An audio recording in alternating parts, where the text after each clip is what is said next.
मृणाल सेन की कहानियां अक्सर कम्युनिस्ट आइडियोलॉजी से जुड़ी होती थीं। सेन आर्टिस्टिक होने से ज्यादा रियलिस्ट होने में विश्वास रखते थे। सेन की एडिटिंग थोड़ी अब्रप्ट लगती है, जिसमें फिल्म के किसी खास सीन को कुछ देर के लिए फ्रीज कर दिया जाता है। सेन का म्यूजिक बहुत लाउड है। मृणाल सेन ऐसे पहले डायरेक्टर रहे जिनकी किसी फिल्म को सरकार ने बैन किया।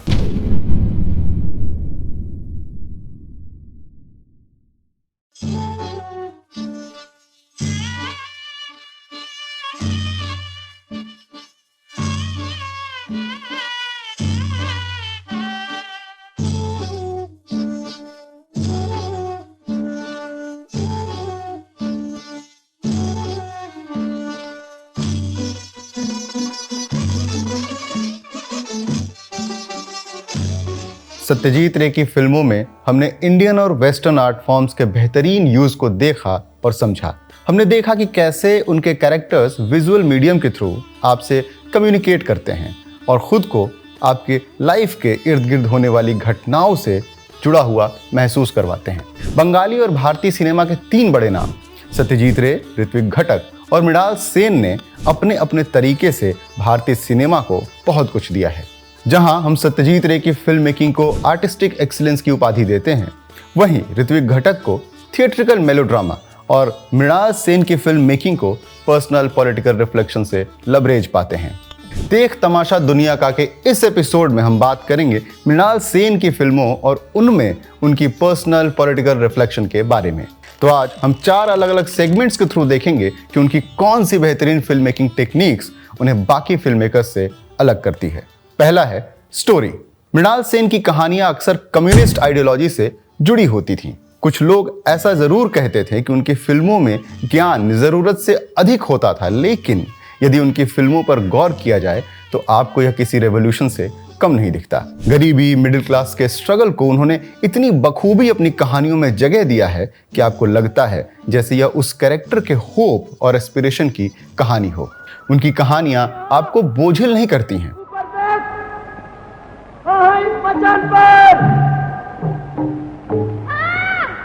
हाँ मचान, भोर बेला यहाँ से सूरज जागे, वहाँ से जानवर दिखे, दिखे डूंगरी सब कुछ दिखे, दिखे गाँव आकाश दिखे, खेत खलियान दिखे, दिखे झरना दिखे, हाँ डूंगरी झरना पोखर दिखे, और सांप का बंगला, वहाँ सांप का बंगला भी दिखे। इसका एक कारण यह भी है कि सेन ने अपनी अधिकतर फिल्में मंझे हुए लेखकों की कहानियां या उपन्यासों पर बनाया है, जैसे कि महादेवी वर्मा, रविंद्रनाथ टैगोर, प्रेमचंद, मंटो, बलाईचंद मुखोपाध्याय और सुबोध घोष। इन लेखकों ने समाज में मौजूद ऊंच नीच, अमीरी गरीबी के भेद को भी बेहतर तरीके से दिखाया है। सेन ने इन लेखकों के कैरेक्टर्स को बहुत अधिक छेड़ा नहीं है। वो कैरेक्टर्स जिस प्रकार से उपन्यास या कहानियों में जी रहे थे, लगभग उसी प्रकार से सेन की फिल्मों में भी जिंदा होते दिखाई देते हैं। भारत की आज़ादी के बाद आम लोगों के बीच पैदा हुए सोशल इनइक्वलिटी को सेन से बेहतर शायद ही किसी ने समझा या समझाया है। बाघ, चीता, हाँ बहुत शिकार मिलता है, शिकार करके खाता भी है। हमारे गांव का एक लड़का बहुत बड़ा शिकारी, वो जो आता दूसरा, है। सिनेमेटोग्राफी। सेन की फिल्मों की सिनेमेटोग्राफी को उनके कैमरा मूवमेंट से काफी हद तक समझा जा सकता है। सेन आर्टिस्टिक होने से ज्यादा रियलिस्ट होने में विश्वास रखते थे। बंगला चौकीदार बोला कि साहब गुजराती नहीं समझे, मैं हिंदी जानू। वो पर्दे पर सब्जेक्ट और ऑब्जेक्ट के सुंदर प्लेसमेंट से ज्यादा कैरेक्टर के इमोशंस को तवज्जो देते दिखते थे। चूंकि सेन सत्यजीत रे से काफी प्रभावित थे, तो उनके काम में रे की झलक भी देखने को मिलती है।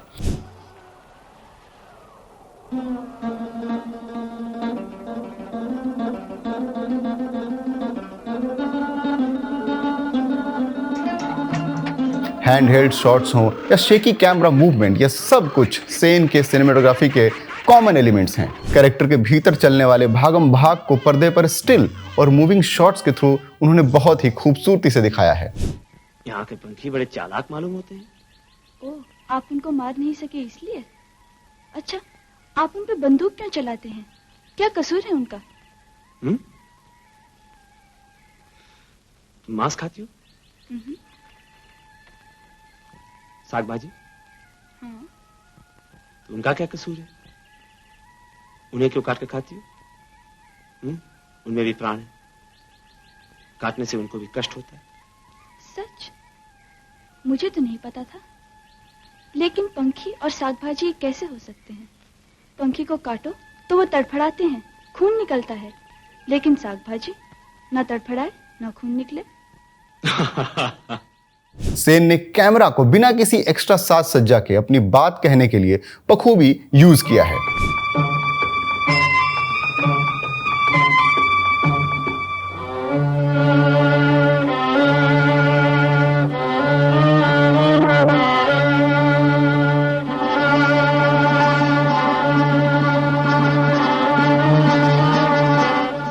Safety catch.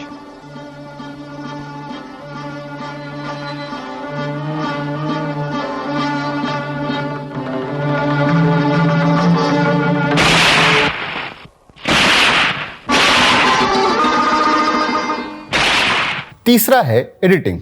सेन की एडिटिंग थोड़ी अब्रप्ट लगती है। उनकी एडिटिंग में आपको फ्रेम फ्रीज टेक्निक का भी यूज काफी दिखता है। अल्फ्रेड हिचकॉक ने इस वे ऑफ फिल्म मेकिंग की शुरुआत की थी, जिसमें फिल्म के किसी खास सीन को कुछ देर के लिए फ्रीज कर दिया जाता है। ये अक्सर किसी खास सीन या शॉट पर दर्शकों को फोकस करने के लिए किया जाता है।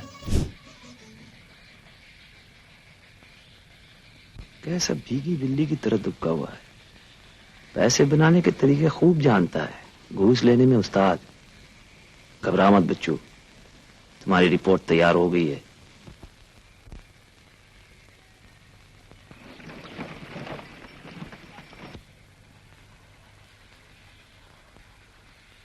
सेन की एडिटिंग फिल्म की कहानी के अनुसार ही चलती है।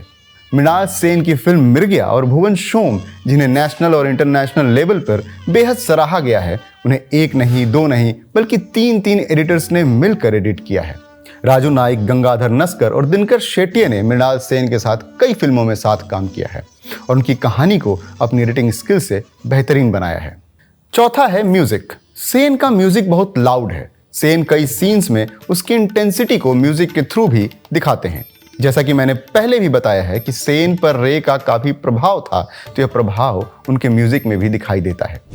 उससे अलग सेन ने लोकल फोक इंस्ट्रूमेंट्स का भी बेहतरीन यूज किया है। कई सीन्स में आपको झाल मंजीरे भी सुनाई देंगे, तो किसी सीन में आपको नगाड़ा और ढोल भी सुनाई देगा।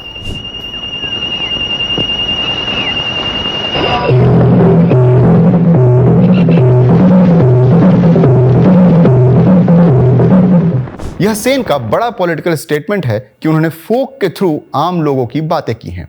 फोक रिप्रेजेंट्स अ सोसाइटी। किसी समाज के नियम, कायदे, कानून, ये सब कुछ उसके फोक में छिपे होते हैं। इसके साथ साथ समाज की रूढ़ियां भी फोक में घुली मिली दिखाई देती हैं, या यूं कहें कि यह फोक से ही जन्म लेती हैं। इन पर चोट करने के लिए आपको फोक को समझना जरूरी होता है। इसलिए जब अंग्रेज भारत आए तो उन्होंने भारतीय समाज की समझ बनाने के लिए, ताकि उस पर बेहतर तरीके से रूल किया जा सके, गांव-गांव के फोक म्यूजिक और कल्चर पर रिसर्च को बढ़ावा दिया था।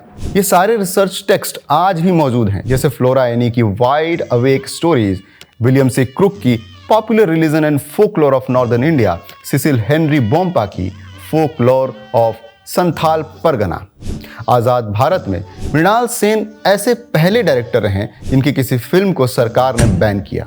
यह फिल्म थी नील आकाशेर नीचे, जिसे उन्होंने 1959 में बनाया था।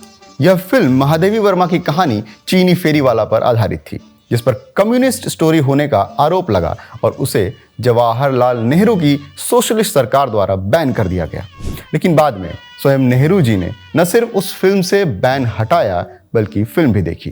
तो ये थे मृणाल सेन, जो अपना पॉलिटिकल स्टेटमेंट अपफ्रंट होकर अपनी फिल्मों में यूज किया करते थे और बेझिझक होकर अपनी आर्ट फॉर्म से आम लोगों तक अपनी बात को पहुंचाया करते थे।